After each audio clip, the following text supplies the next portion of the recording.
कुकरची शिट्टी आणि साबुदाणा खिचडी तयार। मागेही मी एकदा ही रेसिपी शेअर केली होती। तुमच्यासमोर ही पूर्ण रेसिपी व्यवस्थित मी करून दाखवणार आहे। तुम्ही ही रेसिपी पूर्ण व्यवस्थित पहा। खरंच सांगते, या पद्धतीने जर साबुदाणा खिचडी केलात ना तर ना तुमची ही खिचडी अप्रतिम चवीची, मस्त अशी मोत्यासारखी फुललेली होईल। काही वेळेला साबुदाणा व्यवस्थित भिजला जात नाही, त्यावेळेला खिचडी अजिबात चांगली होत नाही, चिवट होते, चिकट होते। पाणी जास्त पडलं तर ती चिकट होते, व्यवस्थित परफेक्ट नाही भिजली तर ती पूर्णपणे चिवट होते।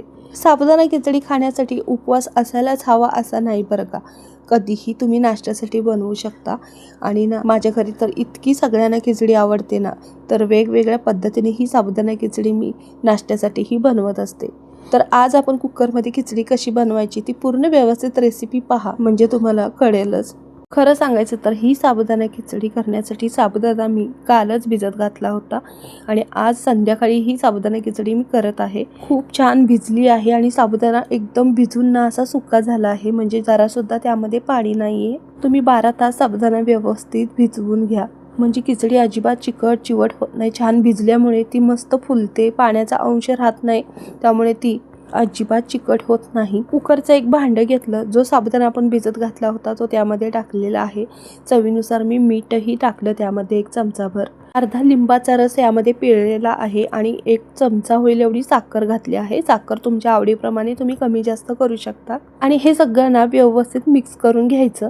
आता काय करायचं आहे, इथे मी कुकर घेतला आहे, कुकरच्या तळाशी थोडंसं पाणी घातलं आहे, तरी देखील इथे मी 1 असा हा ग्लास पाणी घातलेला आहे। तुम्ही तुमच्या कुकर प्रमाणे पाणी घाला, तुमच्या अंदाजानुसार पाणी वर जाणार नाही साबुदाण्यामध्ये असं कुकरमध्ये व्यवस्थित पाणी घाला। व खाली स्टँड ठेवून तुम्ही वरती हा डबा ठेवू शकता। त्या पाण्यातच व्यवस्थित हा डबा ठेवून घेतला। मी पाणी जास्त घातलं नव्हतं, 1च ग्लास घातलं होतं, जेवढी आपल्याला शिट्टी होईल तेवढ्याप्रमाणे। डब्यावर झाकण ठेवलं, अजिबात पाणी त्यामध्ये जाणार नाही असं। वरती 2 बटाटे मी उकडण्यासाठी ठेवले होते। तसं तर कुकरच्या एका शिट्टीमध्ये हा साबुदाणा छान फुलला जातो, छान शिजला जातो। पण इथे मी बटाटेही ठेवले होते शिजण्यासाठी, त्यासाठी इथे मी 4 शिट्ट्या केलेल्या आहेत बटाटा शिजण्यासाठी। 4 शिट्ट्यामध्ये बटाटा छान शिजतो आणि साबुदाणाही छान फुलला जातो। बटाटा आणि इथं साबुदाणा आपला छान शिजला गेला आहे, बघू शकता तुम्ही। कुकरचं झाकण काढून मी तुम्हाला दाखवणार आहे। इथे बघा, कुकरचं झाकण लगेचच नाही काढलं, 1 मिनिटभर छान अशी वाफ कुकरची जाऊ दिली आणि त्यानंतर कुकरचं झाकण काढलेलं आहे आणि बटाटा बघू शकता तुम्ही। सुरीच्या साहाय्याने हा बटाटा मी तुम्हाला काढून दाखवते। आतपर्यंत सुरी आपली जाते, बटाटा छान शिजला आहे। बटाटा असाच बाजूला काढून घेतला आणि कुकरचं भांडंही मी बाजूला काढून घेतलं आहे, बघू शकता। यामध्ये जरा सुद्धा पाणी गेलं नाही आणि साबुदाणा छान मऊ झाला आहे, फुलला आहे, अगदी मोत्यासारखा टप्परा झाला आहे आणि पूर्णपणे साबुदाण्यामध्ये लिंबू, साखर आणि मिठाचं सत्व गेलेलं आहे, त्यामुळे त्याची चव इतकी भारी लागते ना, नेहमीच तुम्ही या पद्धतीने साबुदाणा खिचडी कराल एवढी खात्री देते। फक्त करण्याची पद्धत व्यवस्थित पहा आणि याच पद्धतीने करा, कारण मागील रेसिपीमध्ये ना भरपूर अशा कमेंट आल्या की ह्याच्यामध्ये पाणी गेलं, पूर्ण त्याची खीर वगैरे झालं असं सांगत होते। पण बघू शकता तुम्ही, तुमच्या समोरच ही रेसिपी मी दाखवत आहे, करत आहे। पूर्णपणे मोकळा झाला आहे पूर्ण साबुदाणा, अजिबात चिकटपणा नाही, अगदी वेगळा होता। हे थंड झाल्यावर अजूनही सुटसुटीत होतं आणि थोडंफार थंड झालं की यामध्ये तुमच्या आवडीप्रमाणे शेंगदाण्याचा कूट घालू शकता। इथे मी 4 ते 5 चमचे शेंगदाण्याचा कूट घातला आहे। भाजलेला शेंगदाण्याचा बारीक असा कूट करून घेतला आहे, तो यामध्ये घातला आणि हे सगळं मिक्स करून घेतलं। तुम्ही जर डाएट करत असाल ना तर अशीच तुम्ही साबुदाणा खिचडी तयार झालेली खाऊ शकता। खूप म्हणजे खूप छान लागते, यामध्ये तेलाचा वापर नाही आणि बघू शकता मस्त झाली आहे ही साबुदाणा खिचडी। पण ना जर तुम्हाला पुढची प्रोसेस म्हणजे फोडणी घालायची असेल तर मी दाखवणारच आहे कसं करायचं ते पुढे। मध्ये तुम्ही दही घातलं आणि हे असंच खाऊ शकता बरं का।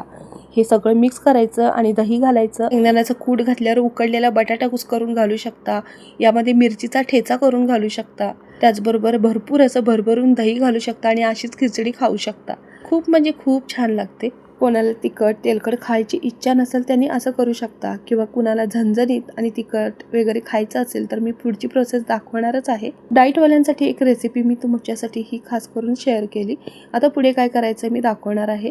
त्याआधी बघा, मस्त दिसते ना, बघा जरा सुद्धा चिकट नाही किंवा खीर याची झाले का, आणि एक शीत मोकळी झाली आहे आणि मोत्यासारखी फुलली आहे आणि अगदी ना दिवसभर काय 2 दिवस जरी ठेवली ना संपेपर्यंत मऊ लुसलुशीत लागते बरं का। म्हणून माझी एक कुकरची पद्धत तुमच्यासाठी शेअर केली आहे.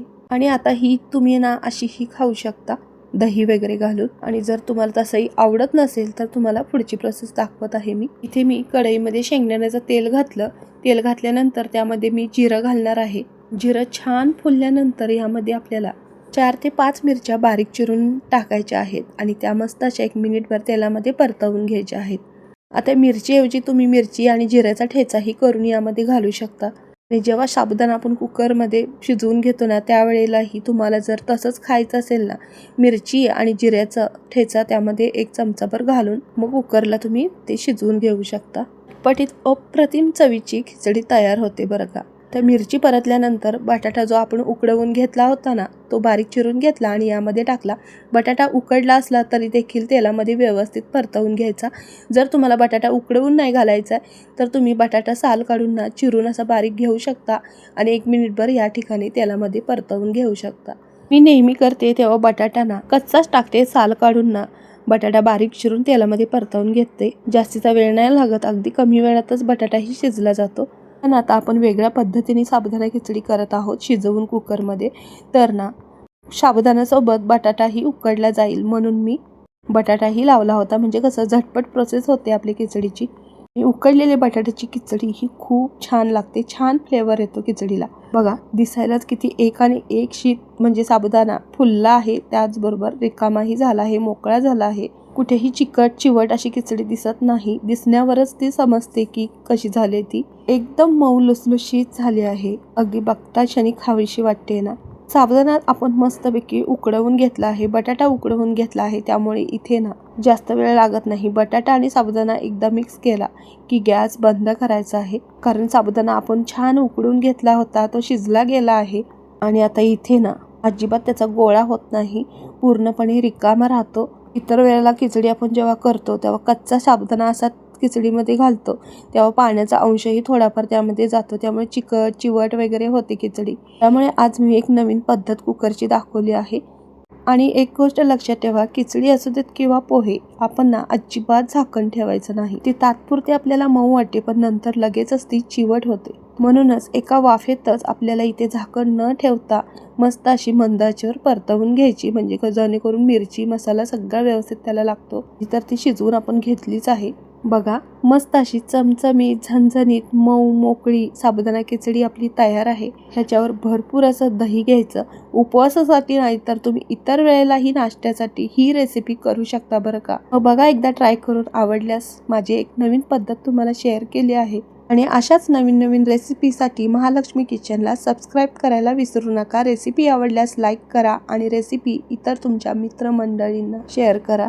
आणि ही रेसिपी तुम्ही कुठून पाहताय, कोणत्या शहरातून पाहताय हेही कमेंटमध्ये मला नक्की सांगा बरं.